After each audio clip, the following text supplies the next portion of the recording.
Hey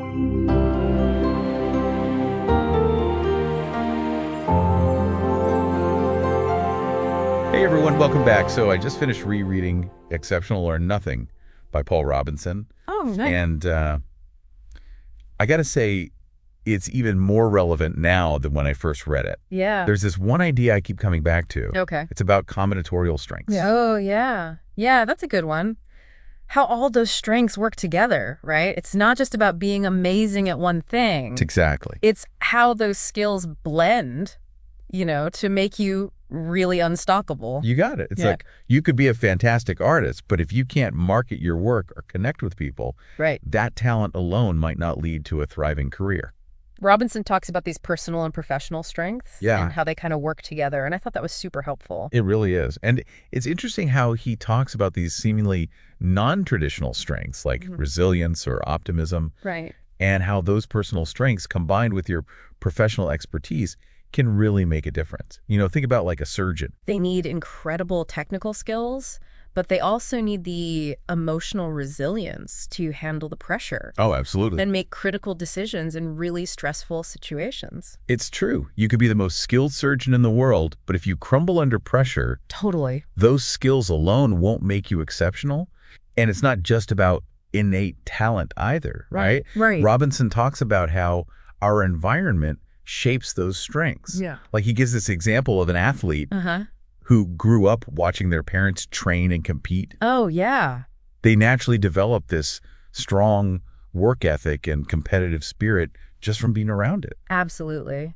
It reminds me of that saying, we're the average of the 5 people we spend the most time with. Oh, yeah. If you're around people who value hard work and excellence, you're more likely to develop those traits yourself. I can see that.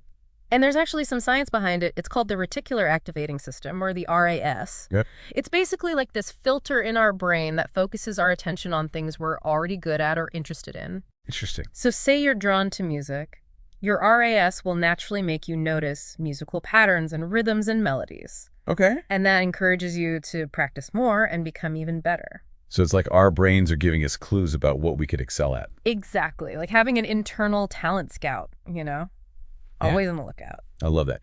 I used to think I was terrible at anything with numbers. Then I started working in a field where data analysis was a big part of it. Yeah. And at first I was totally intimidated. Sure. But as I spent more time working with data, I realized I actually enjoyed finding patterns and making sense of the numbers.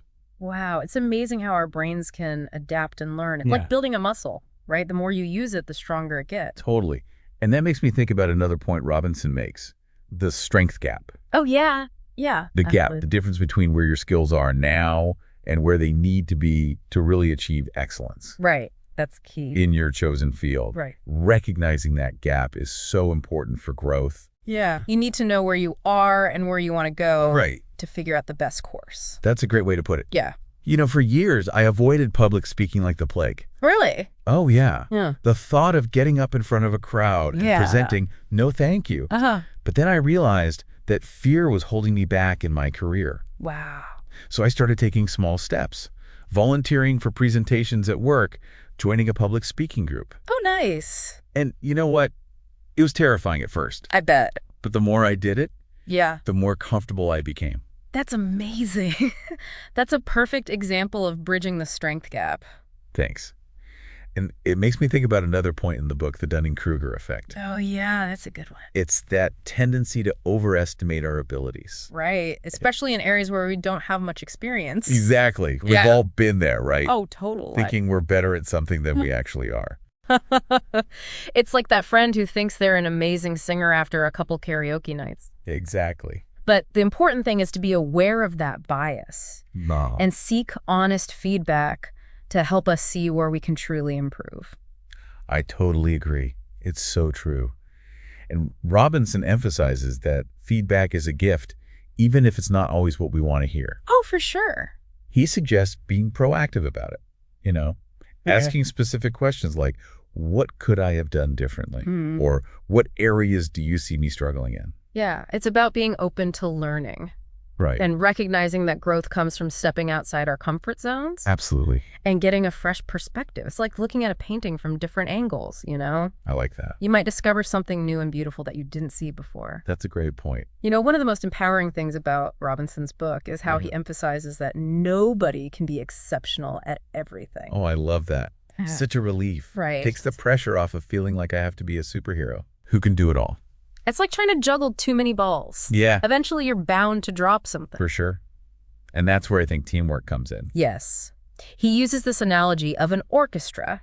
Oh, yeah. Each musician is a master of their instrument, but it's the conductor who brings those talents together to create something amazing. I love that analogy. Yeah. Like, I might be great at coming up with creative ideas, Uh-huh. but I need someone on my team who can turn them into a plan. Right. You complement each other's strengths. Exactly. We create something bigger and better together. Absolutely. And Robinson points out that sometimes our greatest strength is recognizing our weaknesses. That's interesting. And finding people who excel in those areas, Yeah. It's about understanding that true success is often a collaborative effort. He uses the example of Steve Jobs. Oh, yeah. He was a visionary leader, but he surrounded himself with people who were brilliant in areas where he wasn't. Makes me think about how we often try to fix our weaknesses when we could be focusing on making our strengths even stronger. Yes. Like spending all your time trying to turn a decent tennis player into a mediocre golfer. I love it. Instead of helping them become an amazing tennis player. Right. So true. It brings us back to strategically combining those strengths. Yeah. Understanding what skills are essential for your field. Right. And focusing on getting really good at those. So it's not just about being well-rounded. No. It's about being strategically sharpened. Exactly. Like the difference between a multi-tool with dull blades. Oh, yeah. And a chef's knife that's perfect for its purpose. I get it. So how do we figure out which skills to sharpen? Well, Robinson suggests researching what it takes to be exceptional in your field. Okay. Look at the top performers, What skills and qualities do they have? What sets them apart? Makes sense. Like if I want to be a successful entrepreneur, Yeah. I should study other successful entrepreneurs. Exactly. What are their strengths? What challenges did they face? What strategies did they use? All right. It's like studying a winning team to learn their plays. I like that. And it's about constantly pushing yourself to improve.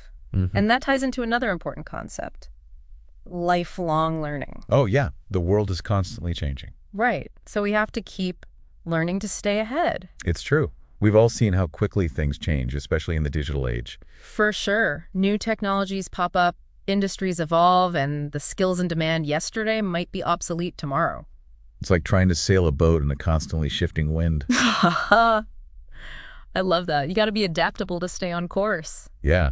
And that's where having those diverse skills comes in handy. Yes.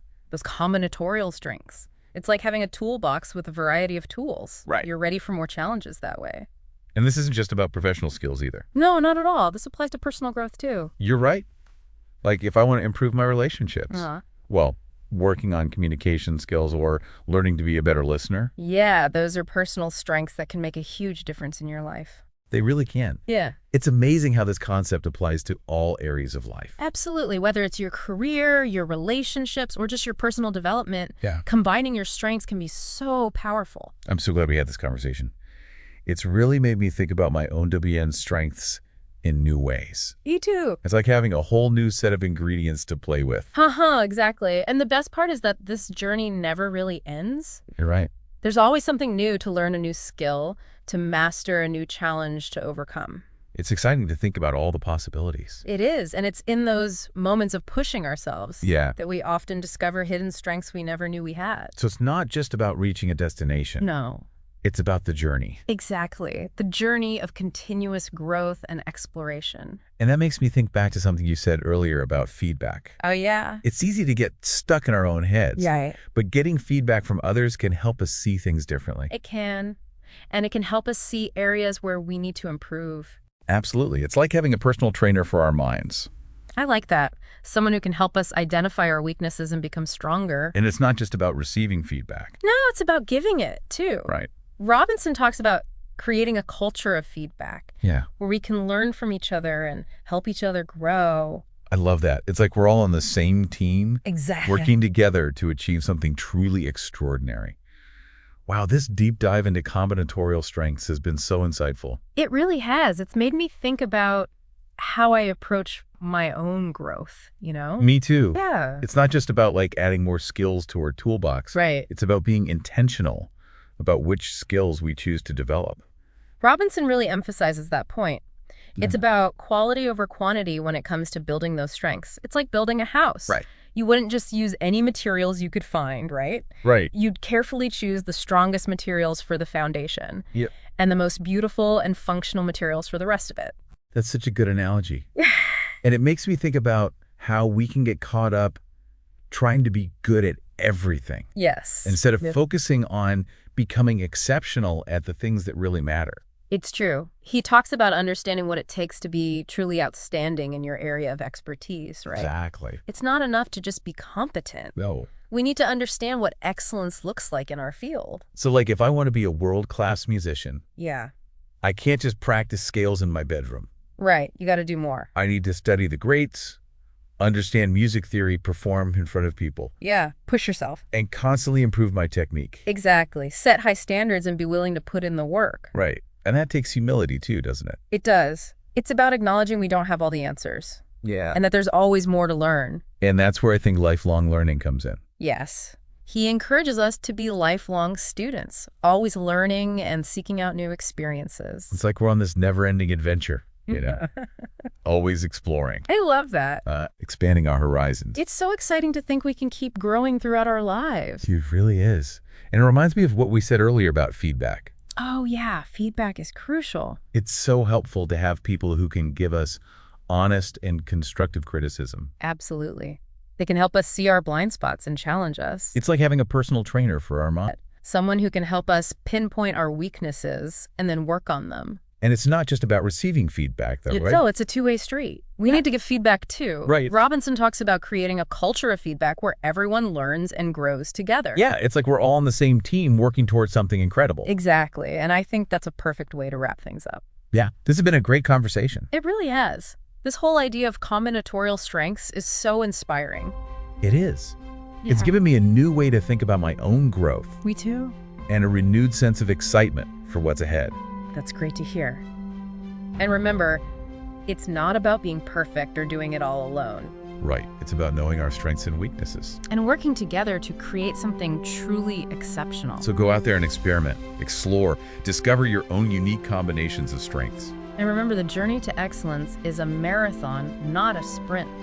Right. Pace yourself, embrace the challenges, and never stop learning. Well said.